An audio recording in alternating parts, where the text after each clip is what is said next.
Hola a todos, bienvenidos y bienvenidas a Jurídicamente Hablando, un podcast jurídico donde os hablamos de todos estos temas de una forma mucho más divertida.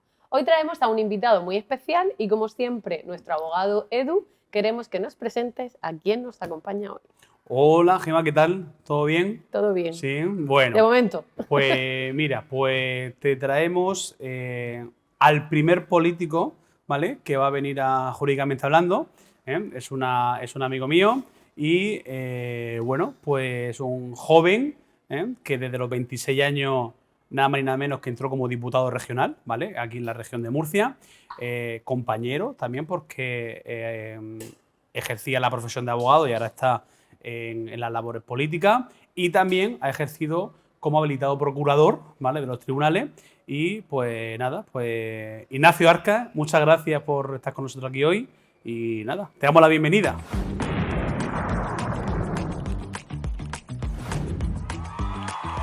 Muchísimas gracias a vosotros por invitarme y, como siempre, un placer estar aquí con vosotros en este proyecto que me parece, la verdad, que es algo que también se esperaba un poco, porque creo que dentro del mundo jurídico, los que nos dedicamos a esto, pues también queremos conocer experiencias de compañeros y esta es una buena forma de hacerlo, por eso te felicito por el programa que estás desarrollando. Muchas gracias Ignacio.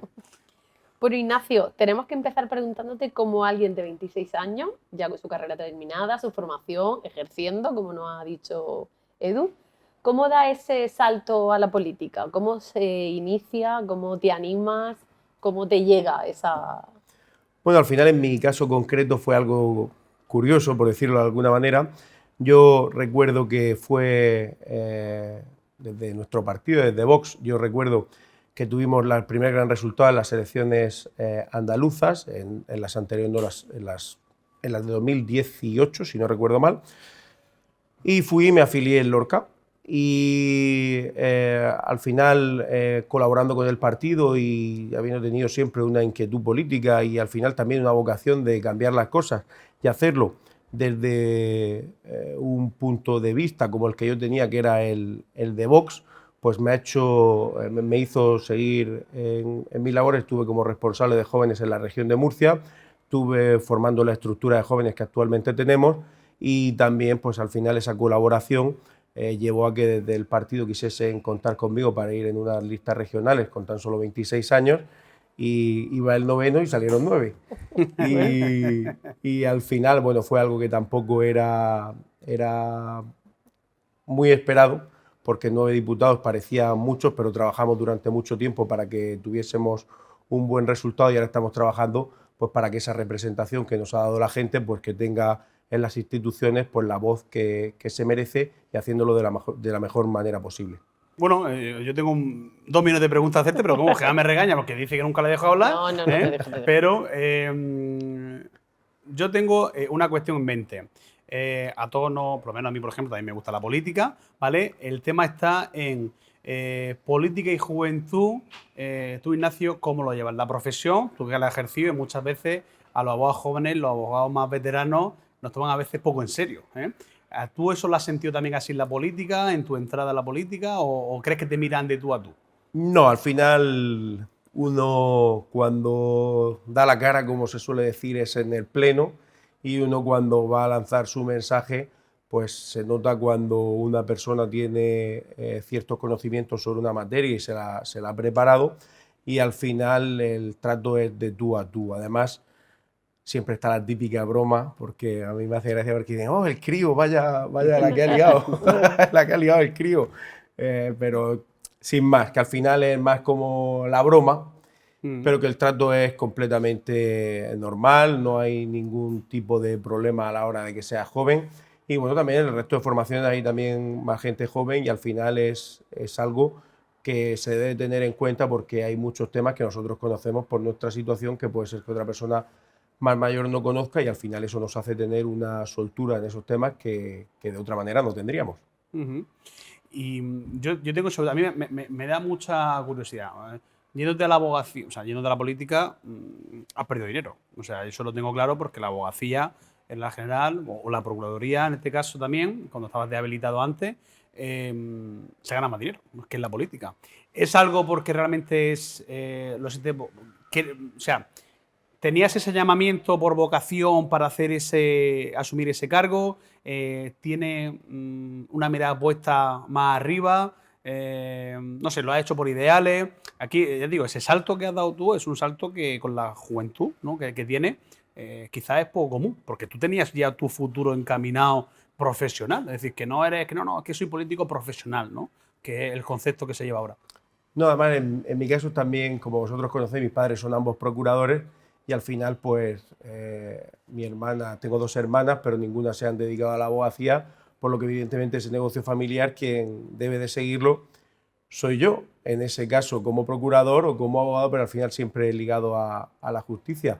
Pero sí es evidente que al final cuando uno tiene la oportunidad de participar en unas listas y en un partido político que al final defiende las ideas que uno tiene, pues cuando uno es joven, pues al final dice, bueno, venga, pues me lanzo y participo. Al final se hace más por vocación y por ideales que por dinero, como bien estáis diciendo. Además, quien conoce sabe perfectamente que no es necesidad al final, como otras personas que sí que es verdad que están en política porque no saben hacer otra cosa, y es algo que criticamos mucho desde nuestro partido, y evidentemente pues no se puede convertir la política en una forma de vivir, porque debes de tener tu trabajo y al final lo que realmente te da la libertad es poder buscarte la vida fuera del ámbito político y en cualquier momento dar carpetazo si una decisión no te gusta, decir sí, me voy, perfecto, aquí os quedáis, muchísimas gracias, y me vuelvo a mi trabajo. Creo que eso es lo fundamental y lo que más libertad le puede dar a cualquier persona dentro de la política. ¿Te pone fecha de caducidad o ahora mismo? Bueno, al final, pues como vaya desarrollándose todo, pues veremos cómo sigue adelante, pero es que la incertidumbre en política y cada vez más en todo es continua, porque en el derecho también lo es, la incertidumbre es continua, no sabemos qué nos van a cambiar, qué no nos van a dejar de cambiar, cómo van a ir surgiendo, cómo va el legislador a ir avanzando. Entonces, como todo, pues al final hay incertidumbre, pero bueno, pues a esperar a ver cómo deviene todo. Y yo siempre lo digo, sin ningún problema, pues volvería a mi despacho con toda la tranquilidad del mundo. Como joven en política, ¿cómo sientes que responde la juventud a los ideales de tu partido? Bueno, no como lo siento yo, puedo decir que el CIS, que no creo que esté acusado de ser una encuesta de ultraderecha o cualquier otro disparate que nos puedan vender, dice que los menores de 25 años apoyan en su mayoría, en un 30 y tantos % a Vox. Tiene un gran sustento, una gran base social en ese sentido con los más jóvenes, porque al final, aunque no lo creamos, la gente joven percibe la política cada vez más. Porque yo sí recuerdo que cuando yo era joven, que al final era siempre el juego PP-PSOE, y parecía que no tenía ningún tipo de interés, y la gente joven, si van a hacer lo mismo, nos da igual, pasamos, va.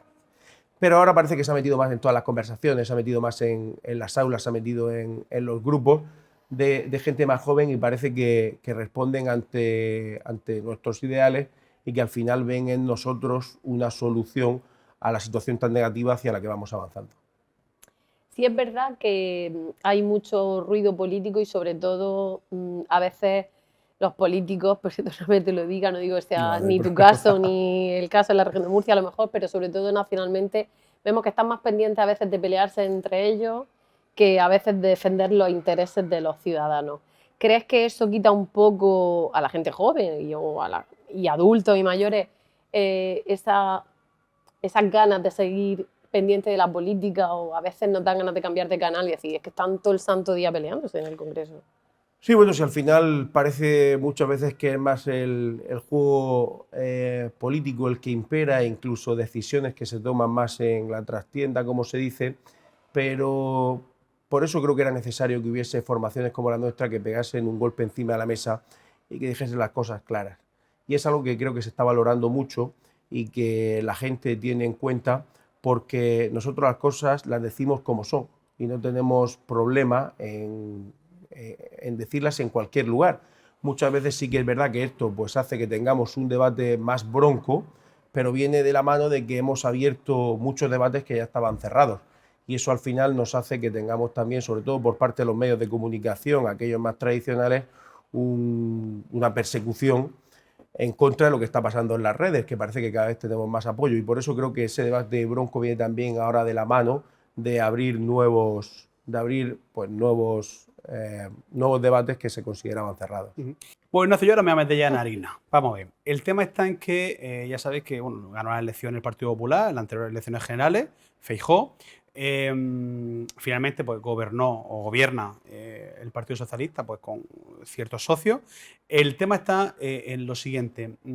Mucha gente, o al menos dentro de mi ámbito empresarial, etcétera, etcétera, se reclama que por qué no un pacto de Estado de la derecha, ¿no? Es decir, Leche, ¿por qué nos dejamos, por así decirlo, los complejos que vamos a tener cada uno de nuestros partidos, nuestros ideales quizás que no coinciden, y nos centramos un poco en salvar esa marca España, que es lo que muchas veces Vox nos vende?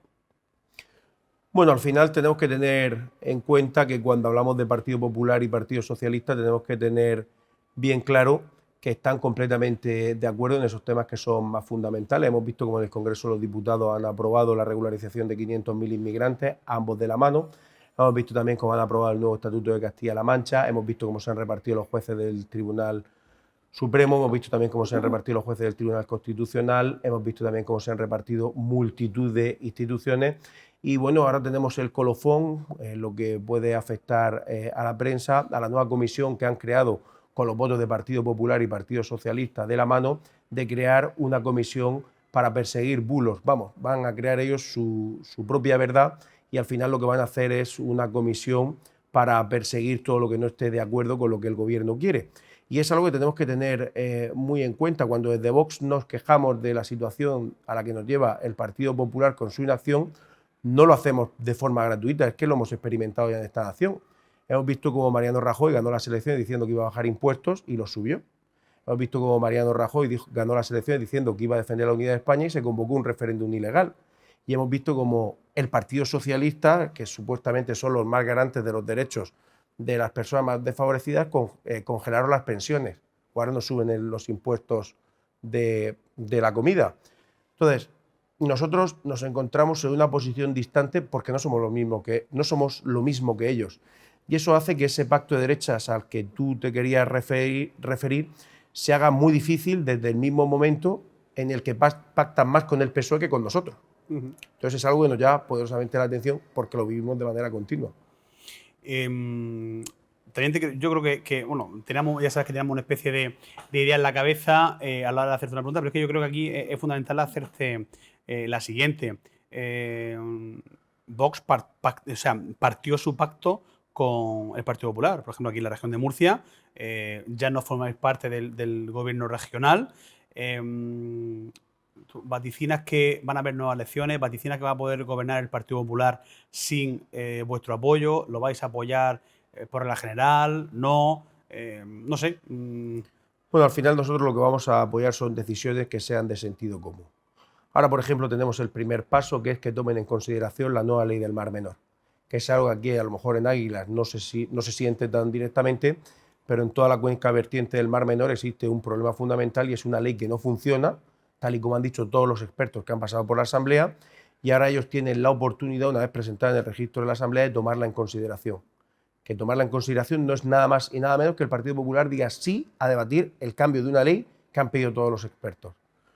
De ahí tenemos que seguir avanzando en distintas situaciones y la principal de ellas es que la gente no es conocedora de lo que se hace desde el gobierno regional y nosotros lo hemos denunciado.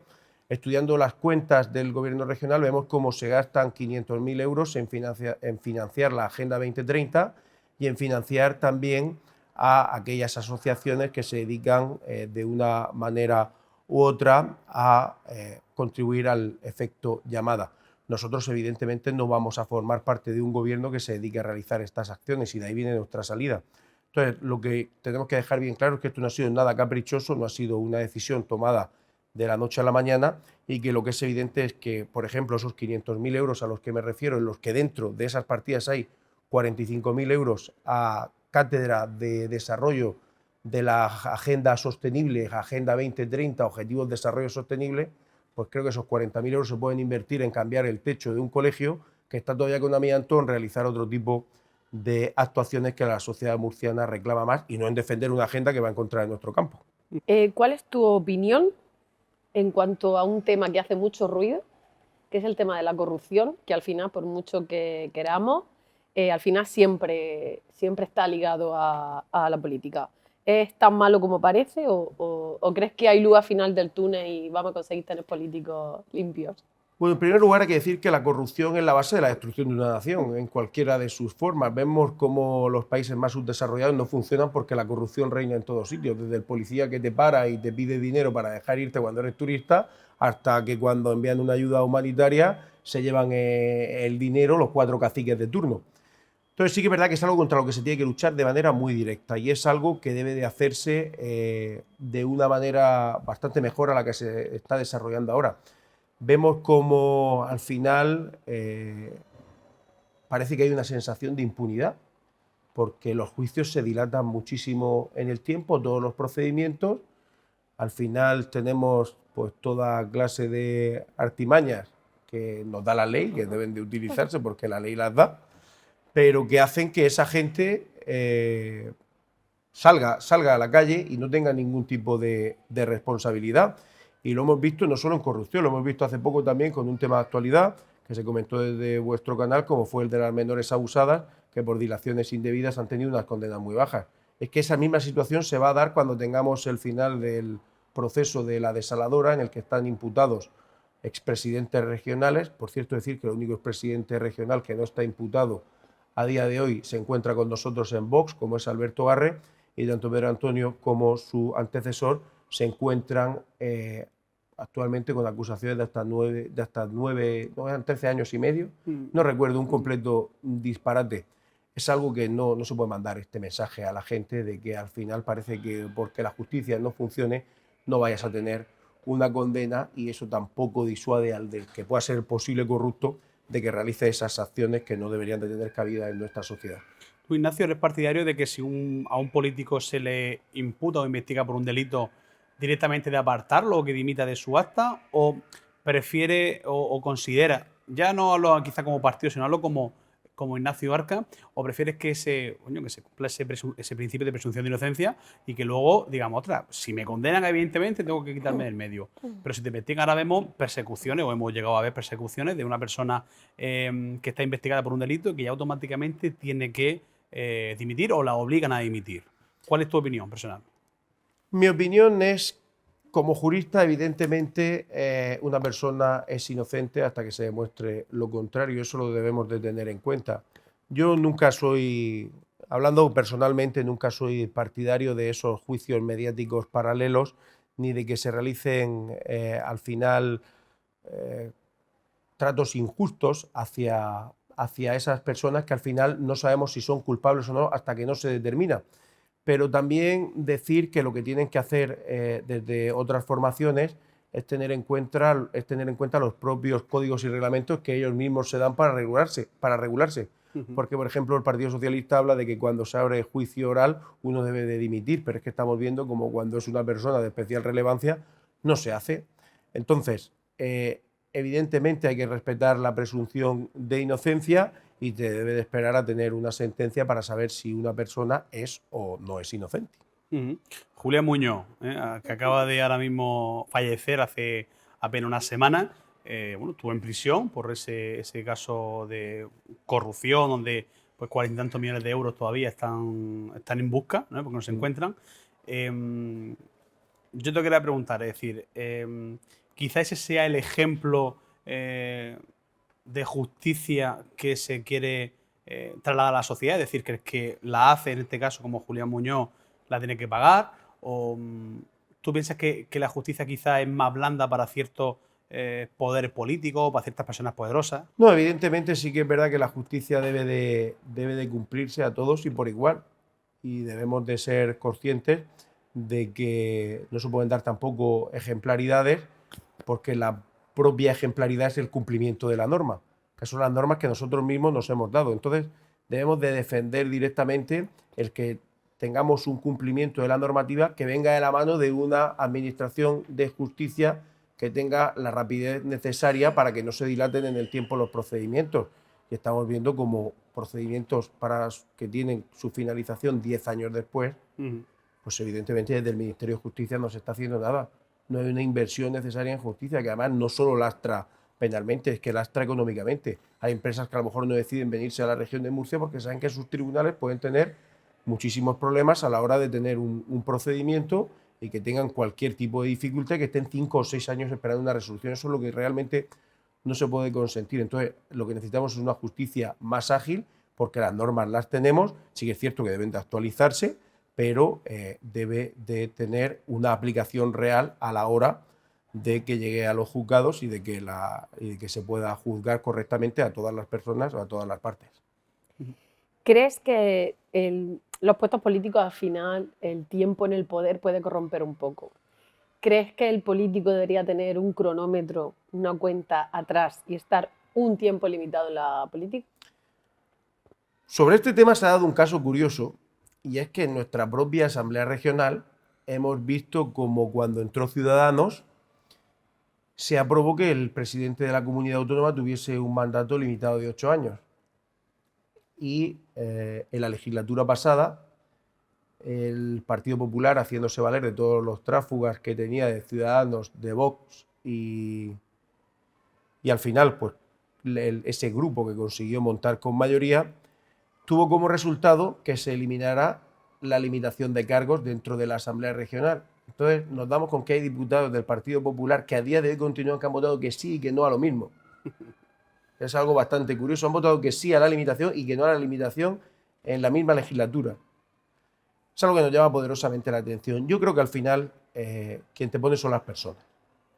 Entonces, la limitación de cargos puede tener sentido a lo mejor en casos muy concretos, pero al final es el ciudadano el que debe de elegir a la persona que quiera. Entonces, esa limitación, pues al final puede ser que no tenga el resultado que uno quiere, porque no podemos limitar a la gente el que pueda elegir a sus representantes.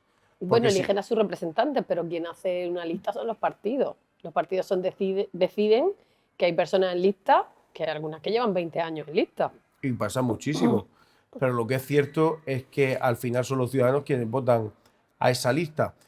Tampoco sería mal, como pasa en el Senado, que tenemos listas abiertas, pero la realidad es que cuando uno coge al final los resultados se da cuenta de que la gente vota a la marca. Y es, bueno, si es que hemos llegado a tener por esta región senadores que estaban imputados y que luego, senadores o senadoras que estaban imputados y que luego han resultado condenados. Entonces, llama la atención que hasta la propia gente no tenía conocimiento sobre esa situación porque se ha tapado desde los medios de comunicación y que puedan obtener un acta que les dé las circunstancias de un aforamiento que al final hace que sean juzgados por otro tribunal. Aforamiento que es que te juzga otro tribunal, no que la gente se piensa que aforamiento es que aquí puedes hacer lo que te dé la gana. Que en la Asamblea Regional, gracias a Dios, no tenemos. Nos puede juzgar cualquier tribunal de primera instancia. Sí, el aforamiento quiere decir, bueno, para la gente que no nos conozca mucho, que, por ejemplo, a un diputado no lo juzga un juez, o sea, no lo investiga un juez de instrucción, sino que, por ejemplo, si es un diputado nacional, lo investiga el Tribunal Supremo. Son un aforamiento, que es un tribunal, por así decirlo, de una categoría superior, como puede ser un Tribunal Superior de Justicia o un Tribunal Supremo, el que investiga y luego juzga. Ignacio, yo tengo una pregunta, porque el otro día leí en un medio de comunicación que en España hay en torno a los 400.000 políticos. ¿Qué quiere decir? Que hay cada 120, 130 personas un político. ¿Tú crees que en España hay muchos políticos? Porque todo eso, al fin y al cabo, comanda la administración. Sí, evidentemente. Además, de nuestro partido somos muy directos en este sentido. Una de las primeras cosas que habría que cerrar es la propia Asamblea Regional para devolverle las competencias al Estado central. Y luego también vemos como hay un gasto que es completamente disparatado, y además también el propio sistema parece que te obliga a entrar dentro de ese juego, porque al final también hay asambleas legislativas donde te pueden te coartan tu trabajo profesional con la obligación de dedicaciones exclusivas, que al final lo que hacen es inhabilitarte para tu profesión. Yo lo que quiero decir es que al final va a llegar un momento en el que tengamos que decidir entre gasto político o gasto al final que tenga una dedicación, como pueda ser las pensiones o como pueda ser la sanidad. Nosotros lo que tenemos claro es que seguimos avanzando en nuestra idea y hemos abierto también ese debate de que deben de cerrarse todas las asambleas legislativas de las comunidades autónomas para eliminar ese gasto superfluo y también eliminar las duplicidades que hay entre administraciones, que al final nos dan como resultado el que tengamos un gasto que es completamente disparatado, y no hay nada más que ver los presupuestos regionales para darse cuenta que la mayoría de las administraciones gastan sus recursos en sueldos y no en que lleguen a la gente. ¿Qué consideras que un diputado regional aporta a la comunidad autónoma? O sea, ¿qué haces en tu vida diaria? ¿Cuál es tu trabajo? Al final el trabajo de legislador es fundamental. Cada uno dentro de nuestro grupo parlamentario tiene su área de actuación por especialización, y sí que es evidente que como tenemos las competencias delegadas del Estado en muchísimas áreas, pues nosotros tenemos que trabajar para que los ciudadanos tengan mejores posibilidades dentro de esas competencias que nosotros tenemos.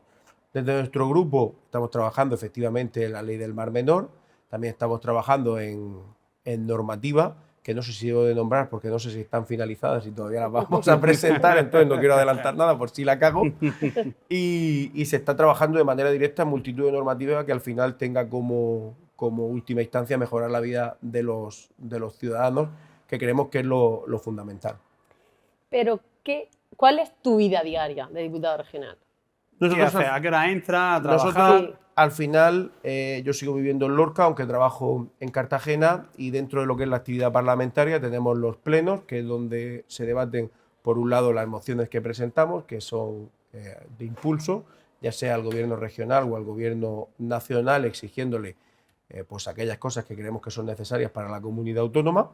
Luego también tenemos los plenos de control, donde le preguntamos al Ejecutivo cómo está realizando su trabajo y le hacemos preguntas orales. También tenemos la posibilidad de hacer preguntas escritas que nos responden directamente desde las consejerías. Y luego también tenemos las comparecencias, ya puedan ser de los consejeros o incluso del propio presidente. Y por último, pues tenemos las distintas comisiones. Las comisiones, para que nos entiendan, en el pleno nos reunimos los 45 diputados, pero las comisiones son como pequeños mini parlamentos, por decirlo de una forma, donde únicamente somos 13 compañeros, si no recuerdo mal. Son 5 del Partido Popular, 3 del Partido Socialista, 1 del Grupo Mixto y 2 nuestros. Y también están los miembros de la mesa. Con ello decir que desde esas pues tenemos distintas áreas de actuación. Hay algunas que se dedican a lo mejor a la cultura, al deporte o al comercio. Hay otras que es de asuntos generales, que es como el cajón desastre, donde se meten las mociones que no se sabe muy bien dónde van. Y luego tenemos pues distintas, como puede ser la Comisión de Agua, Agricultura o Ordenación del Territorio. Pues desde esas pequeñas comisiones también trabajamos para que pues, tratar de dar problemas a las soluciones y tratar de impulsar a los distintos gobiernos a que den una solución a aquellos problemas que detectamos y que nos transmite la sociedad. Podemos decir que tenéis una vida más ajetreada de la que a lo mejor nosotros nos pensamos. No, porque es que además a esto se le junta que no tiene fines de semana, que eso ya es otro. Hay que estar presente en los eventos. Aparte del trabajo legislativo, que sí que es verdad que este año ha sido un poco más tranquilo, y ahora la Asamblea hay que decir que no ha comenzado el periodo ordinario de trabajo, ha sido porque este año hemos trabajado en julio, que siempre se considera periodo extraordinario. Este año ha sido ordinario, y como se ordenaron tantas cosas para el periodo extraordinario, hasta que no las hemos terminado, no hemos podido cerrarlo, y ahora ya comenzamos otra vez con el periodo ordinario. Pero aparte del trabajo parlamentario, también tenemos el trabajo de estar en la calle, que eso supone ir a multitud de actos, ir a multitud de eventos, y al final no es porque nosotros queramos tampoco, que sí, que siempre al final muchas veces hay lugares a los que uno tiene ganas de ir, pero lo hacemos también porque nos lo demandan las propias asociaciones. ¿Os distribuís por zonas?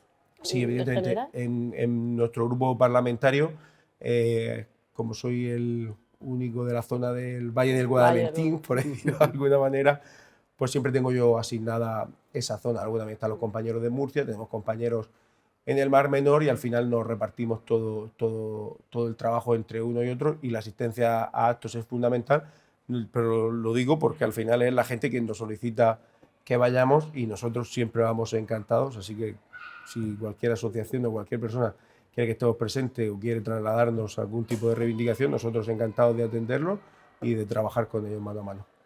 Estamos en la era digital. ¿Cómo manejas la cobertura mediática? Bueno, al final sí que es cierto que desde nuestra Asamblea Legislativa tenemos poca visibilidad. Al final la gente probablemente no sepa ni que la Asamblea Legislativa está en Cartagena. La gente se pensará que está en Murcia y eso pasa mucho. Además es una curiosidad porque es el único parlamento autonómico que no está en la capital de provincia. Y claro, nosotros lo que tenemos claro es que al final tenemos que darnos visibilidad y no a través de los medios tradicionales. Lo tenemos que hacer a través de las redes sociales, que son más libres, por decirlo de alguna manera, y por eso nosotros consideramos fundamental que tenemos que trabajar este ámbito de una manera muy directa, aunque sí que es cierto, y también tengo que decir que en la mayoría de medios en la región de Murcia se nos está dando la cobertura que nosotros solicitamos y al final, a excepción de algunos pocos, siempre tenemos un papel relevante y es conforme a la representación que tenemos en nuestra asamblea, que es el 20% del voto. ¿Cómo maneja esa cobertura mediática? Es decir, vosotros sois diana de muchos medios de comunicación, entonces, ¿cómo también hay que tener en cuenta que tú das un factor importante a la hora de aceptar ciertas críticas? Es decir, ¿cómo lo gestionas? ¿Cómo lo llevas? ¿Cómo trabajas, interioriza esa crítica continua o esa tacha que os hacen, por ejemplo, de ser una extrema ideología? ¿Cómo lo gestionas? Bueno, al final sabemos que lo primero parte desde la concepción de que no es cierto que seamos extrema derecha, porque no puede ser que se plantee una cuestión lógica y que te llamen extremista, que es algo que nosotros defendemos, y al final lo que da también valor a nuestra formación es que nuestros principios fundamentales son inmutables. Al final nosotros, cuando tenemos que realizar cualquier tipo de iniciativa, lo que tenemos que coger es el manifiesto fundacional de nuestro partido, las 100 medidas que propusimos en las elecciones de 2019, si no recuerdo mal, y la Agenda España. Entonces esa es la dirección hacia la que nosotros vamos. ¿Y cómo encajar las críticas? Pues muy fácil, teniendo la conciencia tranquila. Yo puedo encajar cualquier tipo de crítica porque sé que no hago nada mal. ¿Que lo podré hacer? Puede ser. ¿Y lo podré reconocer? Pues se reconoce cuando se hacen las cosas mal. Pero en el ámbito de el pensamiento, creemos que estas ideas son las acertadas y nosotros las vamos a defender con todas las consecuencias, como hemos dicho, desde nuestros principios. Los partidos los forman personas, ¿no? Y al fin y al cabo, un partido no se puede responsabilizar, por así decirlo, de lo que dice cada uno de sus militantes, incluso aunque tengan un cargo público, ¿no? Aquí, en muchas ocasiones hemos podido ver, en este caso, te voy a comentar sobre Vox, porque al fin y al cabo es tu partido, donde se ven en ciertas ocasiones mensajes que quizá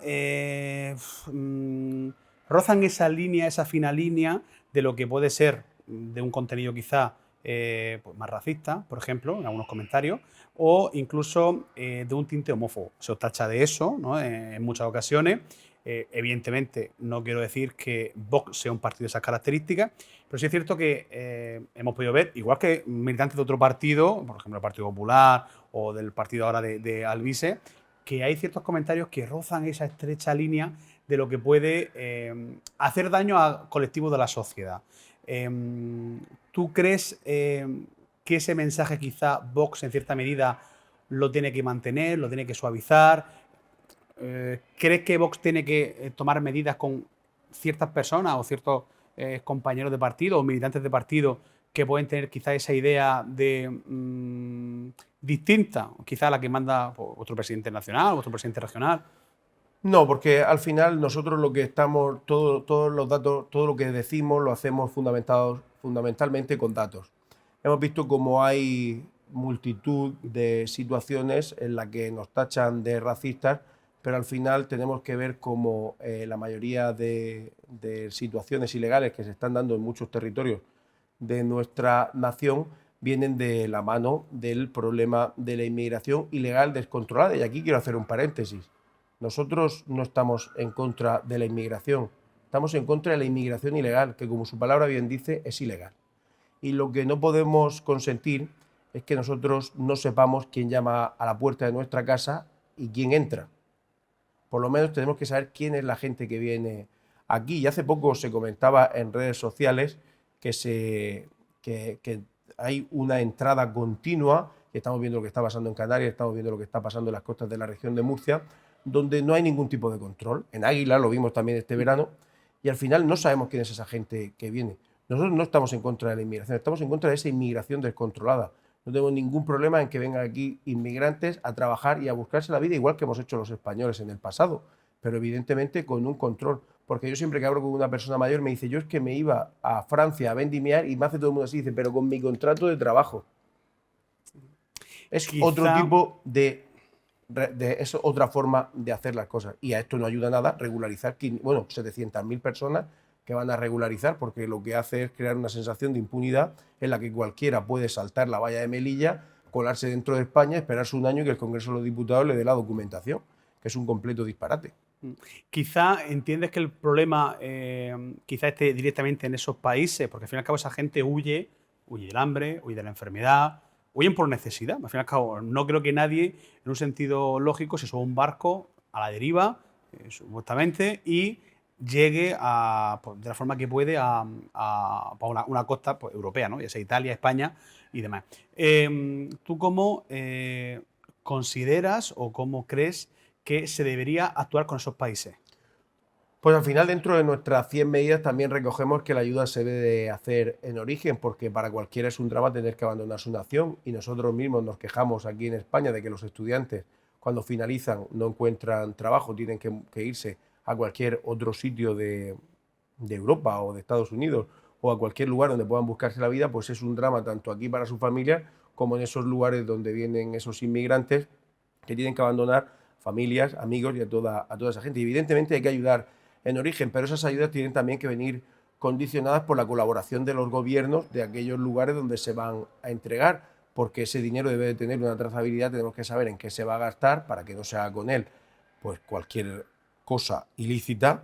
Y también lo que tenemos que ver, lo que tenemos que hacer es tener convenios de colaboración mediante los cuales podamos a esos inmigrantes ilegales que vienen devolverlos a sus países, mientras se trata de desarrollar esas naciones en las que deben de salir adelante los ciudadanos, porque también tenemos que considerar que la gente que viene es gente joven y al final es un activo fundamental de una sociedad a la cual estamos vaciando de jóvenes, y lo que puede generar en un problema pues tanto demográfico como de cualquier otro tipo, como económico, en aquellos lugares de donde vienen los inmigrantes. ¿Y quizás crees que la respuesta está en Europa? O sea, que Europa es la que tiene que dar ese paso para, desde el origen, ayudar realmente a que esas personas puedan venir de una forma regular o que puedan vivir mejor en sus países.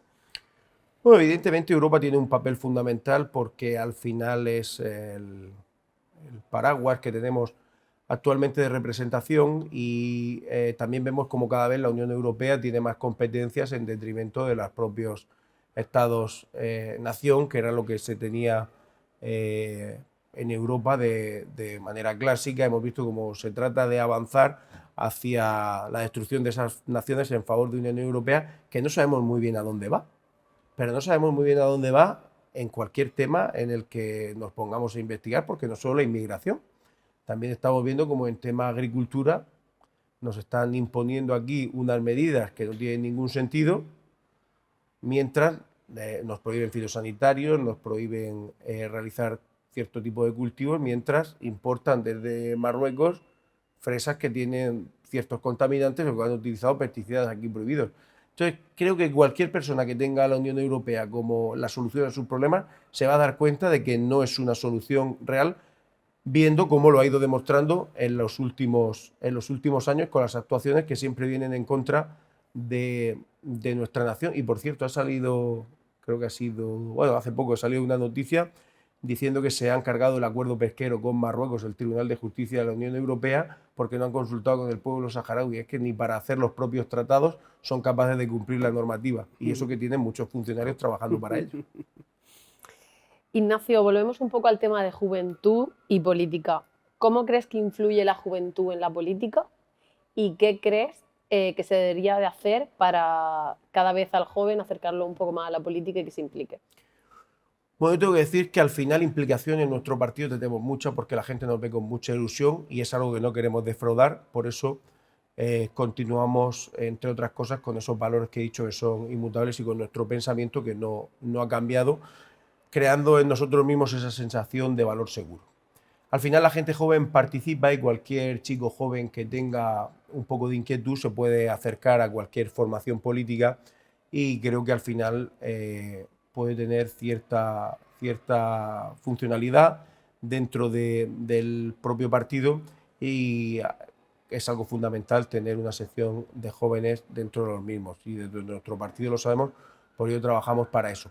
Pero también decir que los jóvenes tienen que, cada vez más van a despertar esas ganas de cambiarlo todo y desgraciadamente será porque las cosas son más difíciles, pero que no solo desde los partidos políticos, vemos también cómo crecen asociaciones de manera continua que se dedican a reivindicar los derechos, como puede ser de los estudiantes, con la última noticia que hemos tenido de que la comunidad autónoma todavía no ha concretado cómo va a ser la prueba de acceso a la universidad.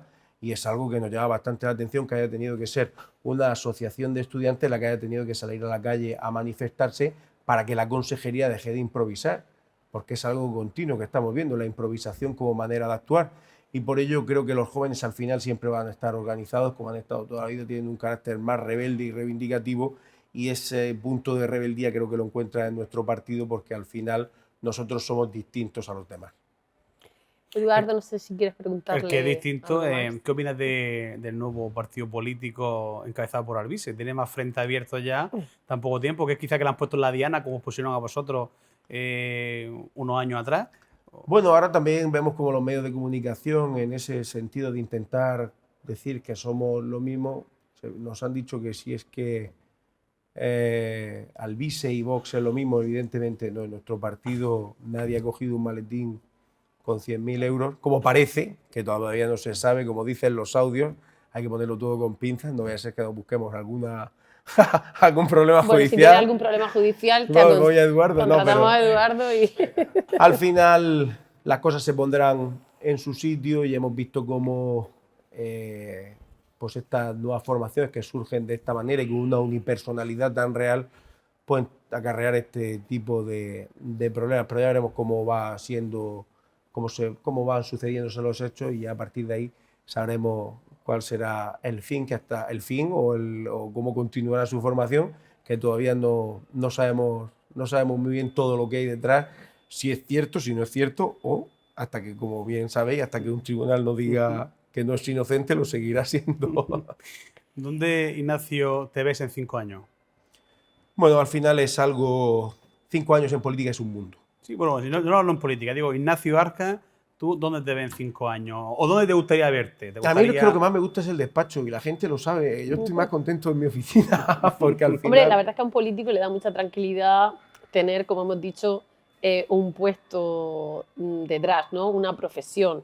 De hecho, yo siempre digo una frase y es que queremos profesionales en política y no profesionales de la política, que son cosas muy distintas. Sí, claro, al final da mucha tranquilidad el saber que tienes tu despacho, te tienes que buscar la vida, sí que es cierto que es un poco más, es distinto, pero al final es la seguridad, el tener tu negocio y poder decir cuando quieras me voy, si quiero continúo, tu máxima libertad es tener un trabajo fuera de esto, porque al final no le deben nada a nadie. Hemos visto como en otros partidos, desgraciadamente, mucha gente hace cosas que no quiere hacer por tal de poder conservar su puesto, que es lo único que saben desarrollar. Y yo creo que desde Vox nosotros tenemos que trabajar para que los perfiles sean profesionales e independientes, que en cualquier momento puedan volver a su profesión, que es lo fundamental, y que puedan aportar lo mejor de sus trabajos en la política, que es hacia donde debe avanzar nuestra sociedad y nuestra clase política, que es justo lo contrario a lo que nos tenían acostumbrados. ¿Podríamos decir que gracias a esa seguridad disfrutas del camino? Sí, creo que además eso no me lo había planteado nunca, pero creo que por eso disfruto el camino, porque al final no hay ningún tipo de agobio, es una experiencia de estar al servicio de los demás, es algo que haces por vocación y la tranquilidad de saber que no tienes ningún problema en decir las cosas como las piensas y en hacer las cosas como crees que son necesarias de hacer desde tu punto de vista. Ignacio, pues ha sido un placer conocerte, tenerte aquí como el primer político que hemos invitado. No sé si quieres transmitir algún mensaje más a la ciudadanía. Yo nada, solamente dar las gracias a Eduardo también por invitarme, a todo a todo su equipo y que al final pues este tipo de iniciativas deben de tener un recorrido porque hacen que dentro de las redes sociales nos podamos mover de manera independiente, sin ataduras de nadie y transmitir los mensajes de manera directa y no hacerlo a través de interlocutores que lo que suelen hacer es adulterar un mensaje y crear una imagen falsa que creo que no es tan mala como la que pintan de nosotros y al final en un podcast tan desenfadado como este se ve la realidad de las personas que hay detrás de un proyecto como Vox. Bueno, Eduardo, muchas Nada, gracias una vez a más. vosotros. Y bueno, hasta aquí ha llegado nuestro programa de hoy. Hoy quizás no hemos hablado tanto de jurídico, pero queremos también abordar todos los temas que están de actualidad y sin duda la juventud y la política siempre tienen que ir de las manos. Muchas gracias y nos vemos en el próximo programa.